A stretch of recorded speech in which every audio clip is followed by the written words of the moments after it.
nito, isa lang masabi ko, solid. Okay? Kasi solid tong mag-asawa, si Roger sa si Nanay Del, talagang nanay at tatay ang tawag sa kanila ng mga members nila. So, Nanay Del, thank you very much. Okay? So, let's continue with Sping. Game tayo. Ito na. Ano ba ito, Miss Sping? Ito na po. Total coffee consumption Philippines, year 2014 to 2015, up to 2020 to 2021. Yun. Ang haba ng years na yan. The total coffee consumed in the Philippines in 2020 and 2021 was about 3.3 million 60 kilogram bags. Laki, no? Ganun karaming bags. This reflects a long-term increase in coffee consumption over the years. At ipapakita namin ni Miss Ping sa inyo mamaya yung progress, Miss Ping, ng consumption natin for the past few years. Siyempre, nakuha namin ito, Miss Ping, sa Statistical Research Department, August 30, 2022. Okay? So, during the height of the pandemic, doon ginawa tong research ito. And true enough, talagang, lalo na nung pandemic, Miss Ping, ano? Yung consumption natin nagtaasan. Why? Kasi nasa bahay tayo lahat. Nasa bahay lang. Yeah. Okay, now, eto na, Miss Ping. Anting kasi nila, bumaba ang coffee consumption natin nung pandemic. Hindi po. Tumaas. Okay? Game. Eto na, Miss Ping. Okay? Nakikita mo pa ba yan, Miss Ping, yung mga nakasulat po dito? Yes, during total coffee consumption in the Philippines from 2014-2015 to 2020-2021 in million, 60 kilogram bags. Yan. So, yung pinaka 20, ito, mula sa 2014-2015, 2.8 million. Yung tumaas hanggang 2020-2021, naging 3.31. So, ang laki, 2.8 to 3.31. Grabe, medyo bumaba lang, Miss Ping, nung height ng pandemic. Oo. Okay, nung 2019 to 2020. Okay? Tapos, latter part ng 2020, nakabawi na ulit yung consumption natin. So, as you can see here talaga, bumaba man yan during the height of the pandemic, hindi ganun kababa, Miss Ping, no? Talagang, parang halos status quo nga, di ba, no? Konting-konti lang yung binaba. So, as you can see here talagang, we love coffee. Yun lang ang masasabi natin doon. We really love coffee. Okay? Now, game is Ping. Ito, malupit na usapan. Yan. Wow, no? 33% of Filipino homes, mostly in Metro Manila, as well as homes with older persons, buy coffee mixes once a week. Yun ang matindi. Okay, once a week by International Community Cafe. Okay? So, halos lahat ng bahay. Sabihin mo na, Miss Ping, na 9 out of 10 Filipino household, okay? May kape talaga sa bahay. Na iinumin at least once a week. Hindi, no? Depende na yan. 3-in-1, okay? Black coffee. Iba't iba yan eh. Pero mamaya yung sa atin, hindi 3-in-1 yan. Napakababang bilang nun. Sa atin kasi, 16,000 in 1. Yan. Okay, so, ganun kamahal ng mga Pilipino, okay, ang coffee. That's how much we love to drink coffee. Okay? At, diretso natin, Miss Ping. Eto na. Bakit daw ba, Miss Ping, mahilig ang mga Pinoy? Meron ba talagang advantages sa pag-inom ng coffee? My dear leaders, listen carefully. Yes, ito po yung mga benefits. 10 healthy reasons to drink coffee. So, from September 12, 2017 by Nikki Jong. So, number 1, coffee is a potent source of healthful antioxidants. Very good. Number 2, caffeine provides a short-term memory boost. Number 3, coffee may help protect against cognitive decline. Yun ang kailangan natin. Okay, and? Pampatibay ng, ng memory. No? Number 4, coffee is healthy for your heart. Wow. Number 5, coffee may help curb certain cancers. Number 6, coffee may lessen your risk of developing type 2 diabetes. Okay. Number 7, your liver loves coffee. Contrary sa pagkakaalam ng mga sa understanding natin, akala natin ng mga kape hindi maganda sa atay. Pero some studies claims that coffee is also good for the liver. Okay, marami ng study na nagsasabi po niyan. So, dear leaders, pang-7 pa lang yon. May 3 pa, Miss Ping. Yes, pang-8, itong coffee can enhance exercise performance. Yan ang paborito ko, Miss Ping. Okay, and? Number 9, coffee curbs depression. And number 10, coffee guards against gout. Pag-usapan natin itong mga to, Miss Ping. Sabi nga, antioxidants, kailangan natin yan. Even up to now.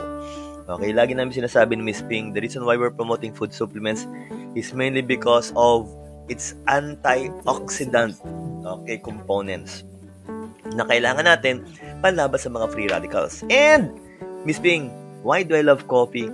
Ano ako dati, Miss Ping, nung nag-aaral ako, hindi to advisable, Mr. Cram kasi ako Ako si Mr. Cram. Pag may mga exam, talagang kakram ako. Ang style ko na, Miss Ping, hindi ko makakalimutan, parusa to.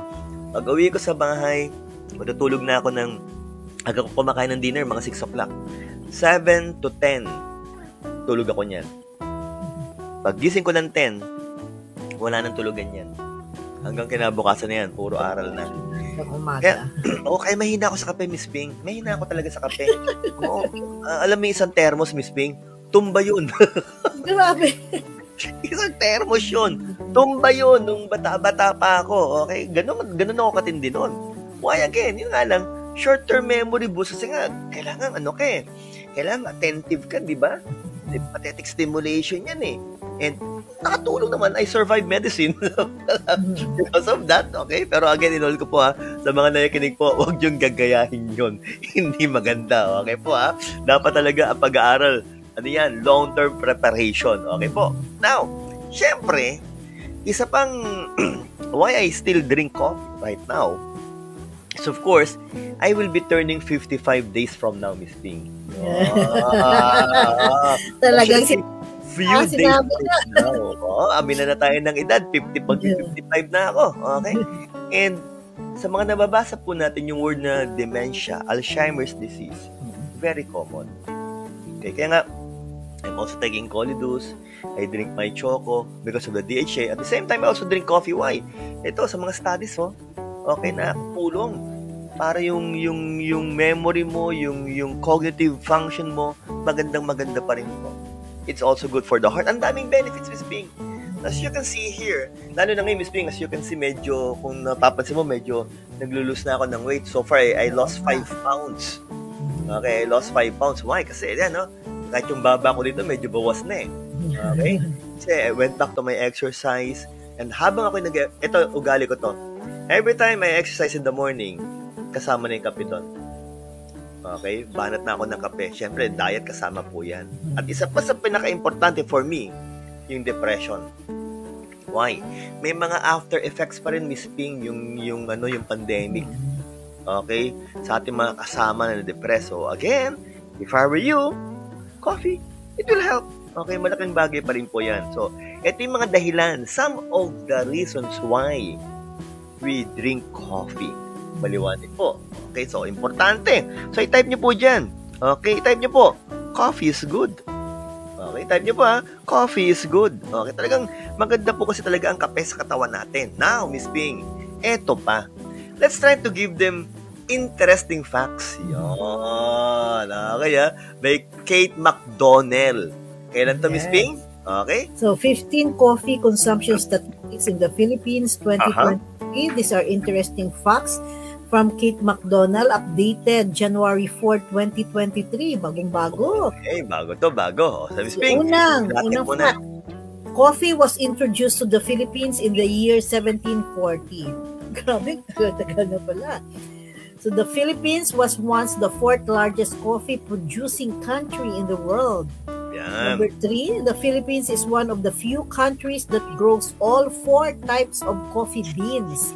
Number 4, most of the coffee imported to the Philippines comes from Vietnam. Yon. Number 5, in 2021, Filipinos consumed 3.05 kilograms of coffee per person. Dami. Grabe.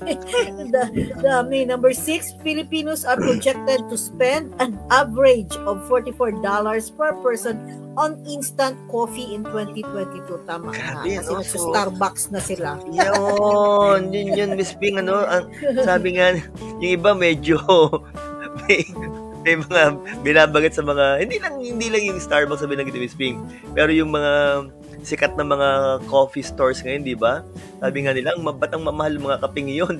Ewan ko ba, talagang ang mga kape, ang mga Pinoy kasi, pag nakakita ng kape, pinapatulan niya. Oo. Okay, talagang pinapatulan. Now, eto pa, sabi nga, again Ito po ay statistics, facts po ito. Okay, ha? So, we are one of the largest coffee producing country in the world. Yun ang isa po sa ating advantages. Dapat mayaman tayo. So, dapat pala i-advertise natin yung live-in coffee natin. Definitely, Miss Ping. Tama-tama yung sinabi mo. Ano pa, Miss Ping? Dagdagan pa natin. What else? Number 7, Filipinos are expected to consume 3.78 kilograms of coffee per person by 2025. Naku, pataas yan. Number 8, the Philippines is the second largest consumer of coffee in Asia. Hindi. Ang tindi po ng mga Pinoy talaga. So, sa Asia pa lang po. Ang number 1, kung alam ko sa Asia, nakita ko kanina, di ba? Japan. Tama, no? Japan. Kasi panglima tayo sa buong mundo eh. Sa Asia, pangalawa tayo kasi nauna sa atin, naungusan tayo ng Japan. Okay? What else is Ping? Number 9, before the effects of the COVID pandemic, Filipinos were consuming 3.4 kilograms of coffee per person per annum. Yun! Grabe. Number 10, 90% of households in the Philippines have coffee in their cupboards. Tama po, lahat may kape. Number 11, 80% of Filipinos drink an average of 2.5 cups of coffee per day. Yun, ito very honest ang opinion dito. 2.5 cups of coffee per day. Average ng mga Pinoy ito. Ako, depende po. Miss Ping, pag wala akong talk, isa lang. Pag may talk ako, usually nakakadalawa ako niyan. Pero pag ang talk ko, yung tinatawag na in-depth product training, Miss Ping. Alam mo ni Miss Ping to. Pag nagtitrain 12 hours yun eh. Nakakatatlo ko. I drink 3 cups of coffee per day. Ganun ako katindi. Pag talagang medyo binabaan ko na nga, Miss Ping, pinaabot ko na lang ng 3 cups per day. Okay? Now, ano pa, Miss Ping?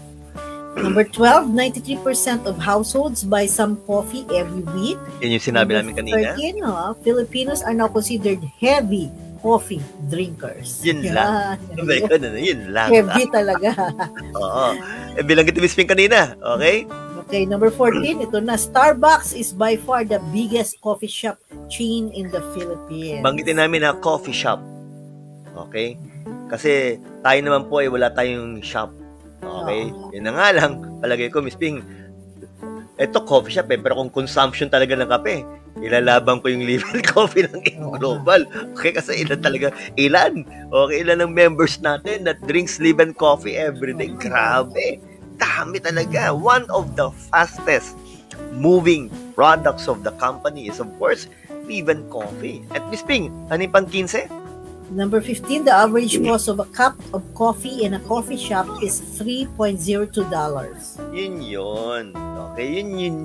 Medyo madugo talaga yung presyo, tama, no? Sa coffee shop. Kaya nga, there will be alternatives. Okay, sabi nga po natin, sa mga kaping ito. Okay, pero again, kung iisipin nyo, dito pa lang po sa statistics, it only shows kung gaano ka-coffee lover ang mga Pinoy. Kung kayo pa yung umiinom ng kape dyan, i-type nyo po dyan, I love live-in coffee. Yan, ha? Type nyo po dyan, I love live-in coffee. Now, speak. I love live-in coffee. Type natin dyan, I love live-in coffee. Okay, what else? Coffee is one of the world's most popular beverages, and this is certainly true in the Philippines, where figures suggest that 8 in 10 adults consume an average of 2.5 cups per day. And following the cessation of COVID lockdowns, the country's consumption is expected to continue to grow over the next 3 years. Sabi nga, imposibleng bumaba yan eh. Why? Number 1, ang population natin, tumataas. 110 million. Okay, so expectedly, ang coffee consumption tataas din. That's why, again, my dear leaders, when you talk about coffee, isa talaga to sa pinakamagandang market. Okay? Ang dami na to nilang mabibentahan ng kape natin. Ang dami. Tama-tama, Miss Ping. Talagang isa sa pinakamagandang market ang coffee. Why? Again, because we love coffee. Ganun ka simple, no? Now, Miss Ping, eto na. Anong pangalan ng kape natin? Yes, introducing our Liven alkaline coffee. Favorite ng lahat po ito. This is made of the finest class of Arabica coffee, combined with a complete Phyto Energizer. So, very unique Arabica coffee pero merong complete Phyto Energizers. So, Liven Alkaline Coffee is made of premium Arabica coffee beans fortified with 16,000 phytonutrients na andyan sa complete Phyto Energizer natin. It is made healthier with Phyto Alkaline Powder. Liven is now available in 3 flavors. You will surely love the original, latte, cappuccino, and of course, meron pa tayong sugar-free na Liven. Yeah, okay. So it's everything you need in a cup of coffee. Liven Alkaline Coffee. So again, my dear leaders, ito po yung tatlong nauna.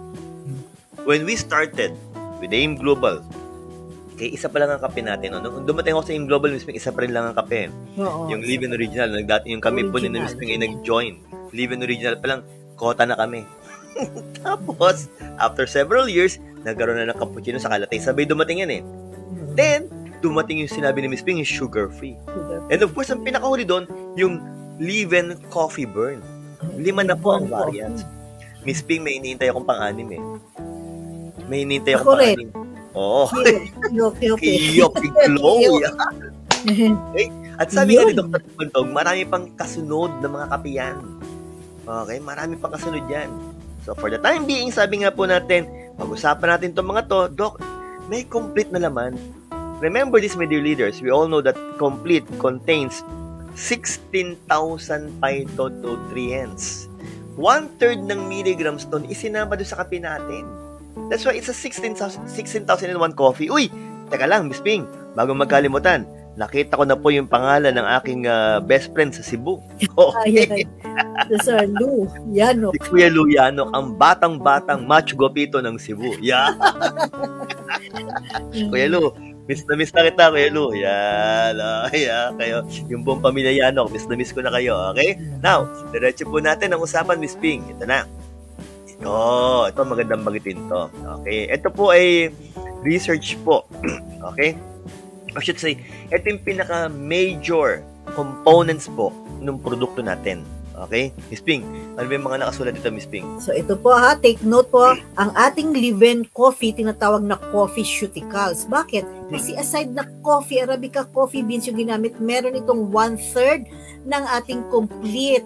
Yan, with 16,000 phytonutrients. Ibig sabihin ng 1/3 of complete, yung isang kapsula natin, 1/3 niyan nilagay po sa ating Liven coffee. At alkaline-based coffee drink. Kaya bagay na bagay po sa may mga problems at sa acidity. So, ito na po, alkaline-based. And coffee Arabica yung ginamit. Plus, less caffeine kasi because of coffee Arabica. Yan. Ping, itong part na to, explain natin. Yan. Sabi nga nila Doc, can coffee cause ulcer? Yun yung mga tanong, Miss Ping, di ba? Can coffee cause ulcer? Yan. Pag-usapan natin hot coffee can cause ulcer, but cold coffee cannot. Yan. Okay. Yan, ang reality to. Oo. Pag nag-hot coffee ka, nang hindi ka nag-breakfast, doon maraming nagkakaroon ng problema. Why again, di ba?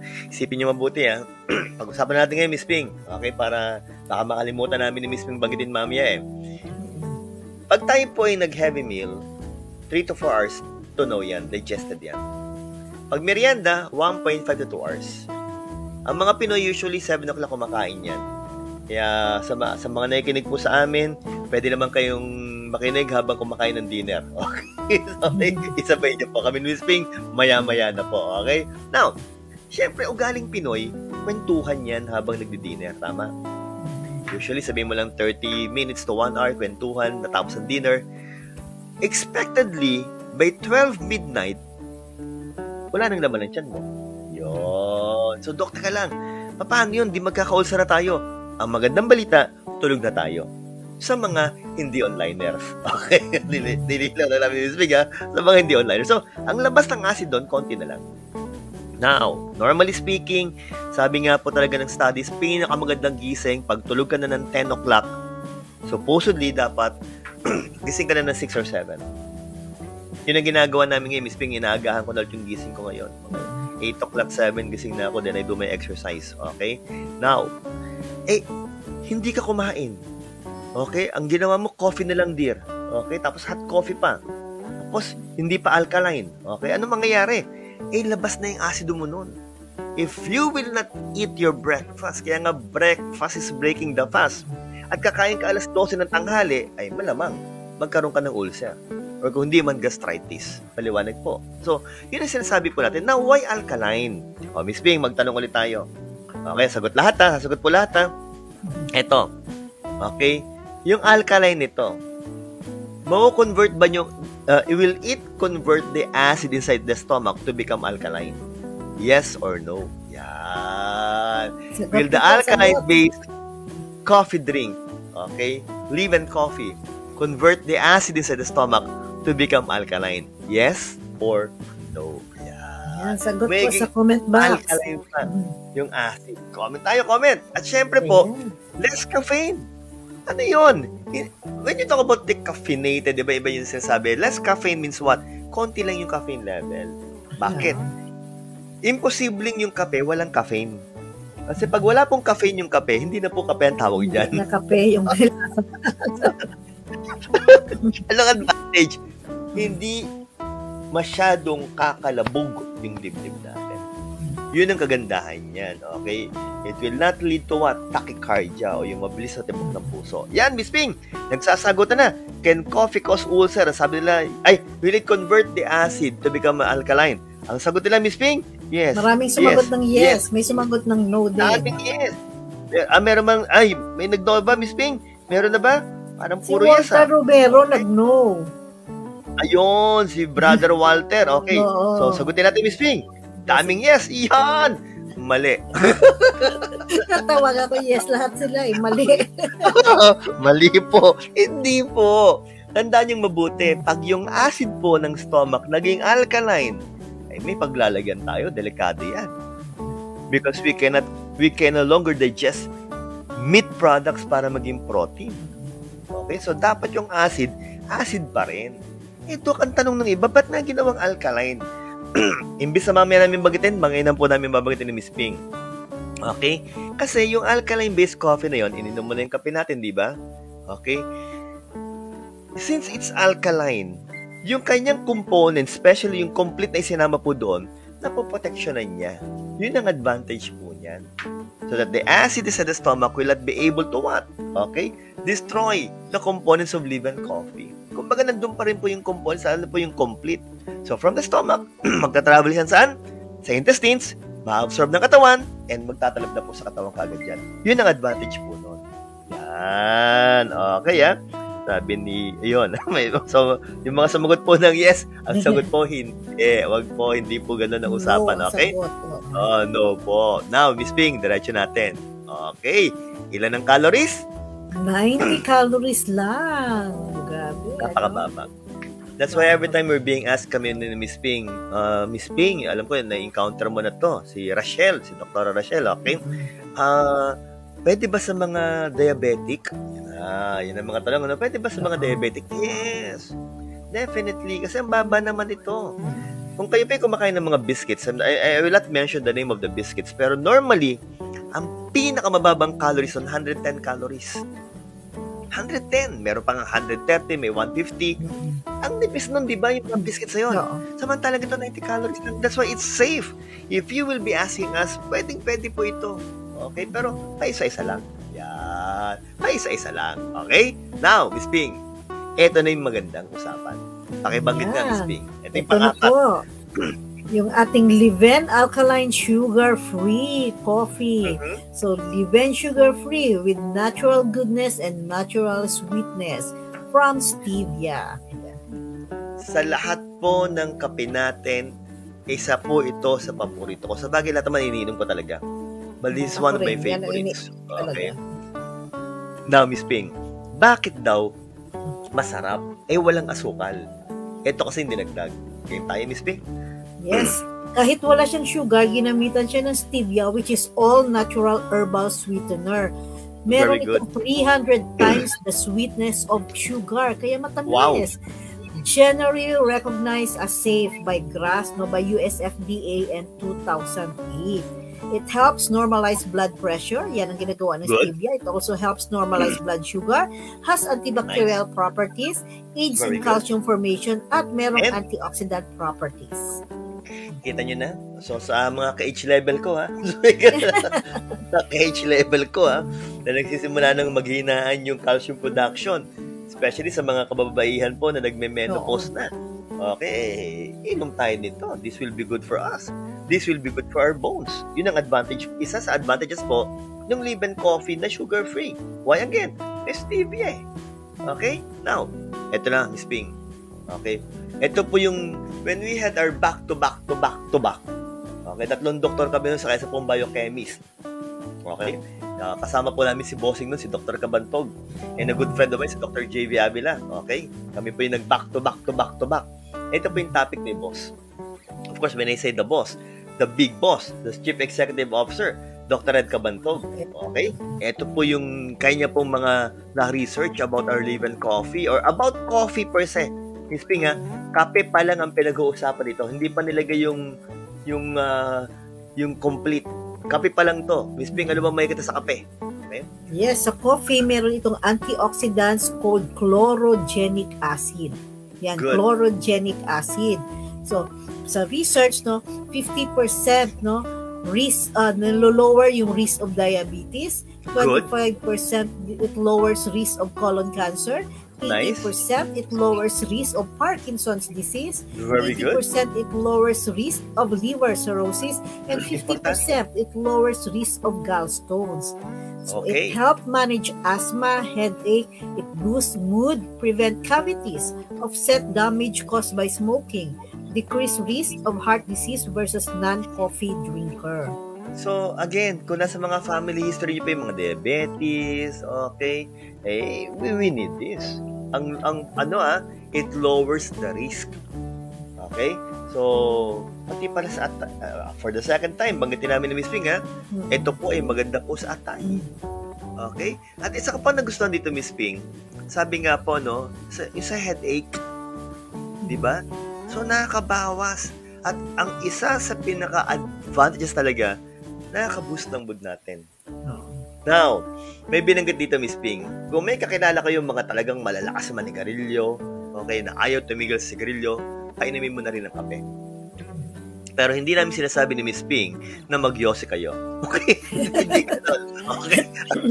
Sinasabi namin ni Miss Ping, yung talagang mga ayaw tumigil sa sigarilyo, bigyan mo ng kape. Somehow, it can offset yung mga damage na ginagawa ng mga paninigarilyo. At inuulit namin for the second time ulit, maganda po ito sa puso kumpara sa mga hindi umiinom ng kape. According to studies. Okay, So, Miss Ping, dyan pa lang lamang na. Pero, 4 na yan. Now, ito yung pang-5. Yes, ito po yung pinakamaliit na calories, yung Live & Coffee Burn natin. Game tayo, Miss Ping. Game tayo. Okay. So, Live & Coffee Burn. Healthy. Our coffee burn or Live & Coffee Burn. Ano bang meron dito, Miss Ping? Pakita natin sa kanila. Pakibanggit. Ito na. Yan. So, our Live & Coffee Burn, sugar-free po ito, sweetened by stevia. Kanina na-discuss natin ang stevia. At meron siyang 150 mg na Carni Pure. Ano itong Carni Pure? Carni Pure offers highest and purest L-carnitine form and is a trademark of Lonsal Limited, Switzerland. Miss Ping, sabi nila Carni Pure. Sige, pakita natin ang Carni Pure. Ano ba tong Carni Pure na to, Miss Ping? Eto na. Okay, so meron siyang Carni Pure 50 mg, the highest and purest form of carnitine. The word carnitine comes from the Latin word for flesh. Carnis, which is also the root of the word carnivore. So your liver and kidneys make carnitine from 2 amino acids called lysine and methionine. So carnitine is stored in your skeletal muscles, brain, and heart. In men, carnitine is also stored in sperm. Na-encounter ko na naman tong sperm na to. Okay. Naalala ko na naman si kumparing Sir Idol, si Sir Arnel Lipin, di ba, no? Pag siya po ay nagneneko, yung tantantining. Again, sabi nga po, mga sperm talaga, ang bibilis niya mga yan. Kasi nga may carnitine eh. Okay, so, Miss Ping, ano bang kagandahan talaga ng carnitine na yan? Okay, explain na po natin, Miss Ping. Ano ba sinasabi mo dito? So, carnitine is it escorts long-chain fatty acids to your cells, mitochondria, where they produce energy. And it also ushers toxic byproducts of energy production out of your cells. Kung titignan niyo po yung picture, di ba? Yung glucose, yung blood sugar, the simplest sugar, or the simplest carbohydrates, para makapasok po sa loob ng cell, kailangan ng insulin. Yun. So, inside the cell, okay, papasok po siya sa mitochondria and papasok po sa Krebs cycle or the so-called citric acid cycle. Very good. Mag-form ng ATP o ng energy. Now, yung fatty acids naman po, okay, na mako-convert para maging acyl-CoA, kailangan naman ng carnitine para makapasok din po sa loob ng mitochondria. Okay, mo-convert po yan para maging acyl-carnitine. Okay, then, it will also enter the mitochondria para maging energy rin. So, kung meron pong insulin that will guide the glucose papasok ng cell, ito namang carnitine will guide yung fatty acid po para makapasok naman po sa ating mitochondria. Kaya nga sabi ko sa inyo, no, when I was a professor, Miss Ping, teaching biochem, one of the subjects na tinuturo ko noon, na-encounter ko itong carnitine. Sabi ko, I was really looking forward. Sana magkaroon tayo ng mga produkto na merong carnitine. At ito na, nilabas na nga po, yung leave-in sugar, hindi lang sugar-free, leave-in coffee burn. Ganun kaganda po yung carnitine. So, if you are looking for a coffee at the same time, you will be able to lose weight. Eto na. Miss Ping, pag ako nagbibiro dati, sinasabi ko lagi, para po sa mga member ng Pugad Baboy, ito yung natin na kape. Okay, sa mga medyo malulusog. Kasama kami ni Miss Ping dyan, okay? I'm trying to lose weight na, pero napakagandang inumin po ng kapeng ito. Now, yun lang ba, Doc? Hindi pa. Ang dami pang laman yan, Miss Ping. Pakibanggit pa. Yes, ito pa yung another na content niya. So, meron siyang HCA in Garcinia cambogia, which inhibits the body's ability to store fat, possibly causing more fat from foods to pass through the body without being stored. Garcinia cambogia may cause the body to use existing body fat for energy during prolonged exercise. Ordinarily, carbohydrates are used first during exercise. And third, in a few animal studies, the hydroxycitric acid or the HCA produced by Garcinia cambogia appeared to reduce appetite by raising the amount of serotonin in the body. Serotonin is a neurotransmitter that is thought to affect appetite. Yan palang Garcinia kota ka na eh. Sabi nga po, pipigilan po niya yung absorption ng taba sa katawan. Pipigilan po niya pipigilan po niya yung pagtago ng taba sa katawan natin. That's number 1. Number 2, sabi nga po dito, exercise. Kaya nga, nagda-diet ako ngayon, Miss Ping. Ang rice ko ngayon talaga, wala pang half cup per meal. Usually, mga 1/3 cup lang eh. Talagang sa simula, parang nakakatakam eh. Pero pag nasanay ka na, okay na eh.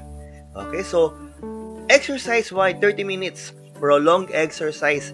Lagi namin sinasabi ni Miss Ping, why? To break down the fats and sugar faster and at the same time. Yun ang kagandahan po niyan. Sunugin yung sugar, tapos agad doon susunugin mo na rin yung taba. Pero isa pang magandang usapan.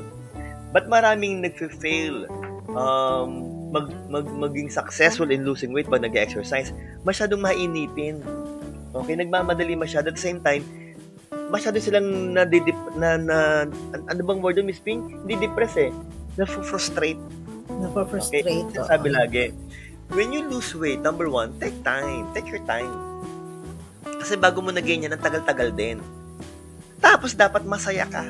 Yun ang advantage po ng leave-in coffee burn natin. Why again? Kasi nag-stimulate siya ng serotonin production. So, masaya ka na, at the same time, bawas ang appetite mo, papayat ka. Ganun kaganda po yan. Maliwanag po. So, for those leaders watching right now na medyo nag-overweight kayo and you're trying to lose weight, isama nyo na po yung leave-in coffee burn. Okay? Now, eto pa, Miss Ping, hindi pa tapos. Ano yung catechin? Yan. Meron pang catechin na laman. So, catechin, merong antibacterial action, lowering the risk of heart disease, it defends against cancer, at meron siyang like anti-acid action, blood sugar regulating action, and anti-allergy action. Dami. So, yung tanong, can we really lose weight? So, increased fat consumption in the liver, this leads to the decrease in body fat. So, sa atay pa lang, susunugin na yung taba. Ganda, no? Kanina, hindi mo ma-absorb yung taba. Hindi ka makapag-store ng taba. Okay? Tapos, mababawasan pa yung appetite mo. Eto naman ngayon, pati yung taba sa liver, susunugin na rin. Pero, Miss Ping, meron pang dinagdag. Ano naman to? Yes, ito pa. Additional ito. Satyrial saffron extract na 90 mg.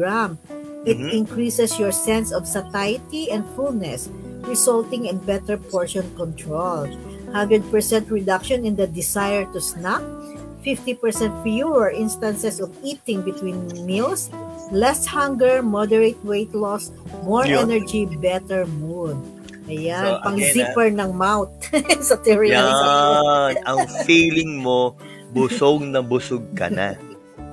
Kaya nga, inuulit ko po, you're looking for a product na makakatulong po para mag-lose ng weight, then this is one of the products of the company. Pero lagi namin sinasabi ni Miss Ping, hindi sapat ang produkto lang. Kasama po doon yung tinatawag na diet, yung disiplina, exercise, drinking water. Yan ang mga kailangan po natin. But this one is so important. Bakit po? Nagda-diet ka na, but still, energetic ka. But still, masaya ka. Yan, ha? Yun yung mga tips, inuulit ko po. Those are the tips that we have to follow if you would like to be successful in losing weight. Okay? Now, Miss Ping, diretso pa natin. Ito pa yan eh. Yes, ito kanina, na-discuss na natin, pero discuss ulit yung stevia. So, nasabi na natin kanina ulit, natural herbal sweetener. Yan, very good. Na natin yan, bro. And of course, Miss Ping, ito yung pinakahuling component niya. Ano yan, Miss Ping? So, ito po yung huling component ng Live and Burn coffee natin, yung caffeine anhydrous. It has essentially no water, just 0.5%. For this reason, logic in chemistry suggests that anhydrous caffeine is more potent because according to some evidence, the body may absorb it more readily. Pag na-absorb kasama ibang components, it will break down the fats, we will become successful in losing weight. Ganun kaganda po yung kape natin. That is